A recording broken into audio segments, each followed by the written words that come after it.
పచ్చడి ఎలా చేసుకోవాలో చూద్దామండి. ఇవి మా చెట్టు కాయలే, అందుకే రకరకాలుగా ఉన్నాయి, 2 రకాలుగా ఉన్నాయి.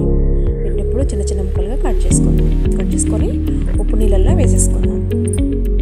చూసారు కదండి, సాల్ట్ కలిపిన వాటర్ ఇవి. దీంట్లో ముక్కలు కట్ చేసేసుకుందాం. వంకాయల్ని అన్ని ముక్కలు కూడా ఇలాగే సన్నగా కట్ చేసేసుకుందాం. ముక్కలను కట్ చేసేసుకున్నామండి. ఇప్పుడు వంకాయ ముక్కల్ని దీంట్లో వంపేసుకుందాం. వాటర్ అంతా పోయేంత వరకు దీంట్లో పెట్టేసుకుందాం. పొయ్యి మీద కడాయి పెట్టేసుకున్నామంటే ఇప్పుడు ఆయిల్ వేసేసుకుందాం. ఆయిల్ వేడెక్కింది. ఇప్పుడు పచ్చిమిర్చి వేసుకుందాం. దాన్ని బాగా వేగాలి. పచ్చిమిర్చి తీసేయాలి. ఇదే ఆయిల్లో వంకాయలు వేయించేసుకుందాం.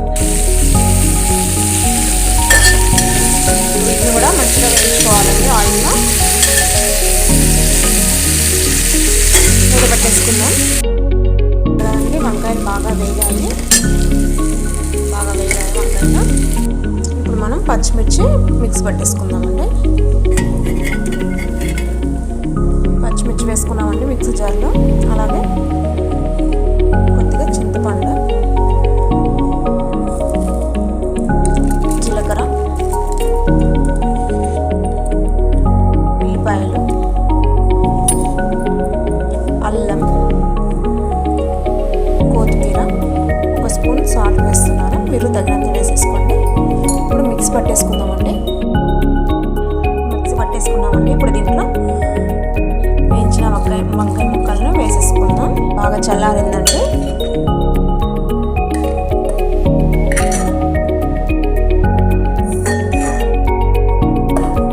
దీన్ని మిక్సీ పట్టేసుకుందామండి. సాల్ట్ మీరు తగినంత వేసేసుకోండి.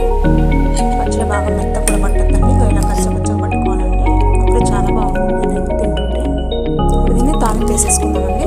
తాలింపు వేసుకున్నా ఒకటే, వేసుకోపోయినా ఒకటే, చాలా బాగుంటుంది. ఎలా అయినా ఇలా కడాయి పెట్టానండి. ఇప్పుడు ఆయిల్ వేసేసుకుందాం.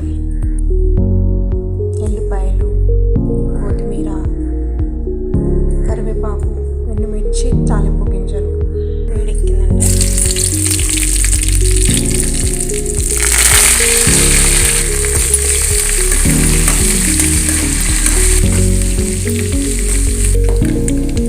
పసుపు వేసుకోనండి కొద్దిగా. ఇప్పుడు స్టవ్ ఆఫ్ చేసుకుందాం.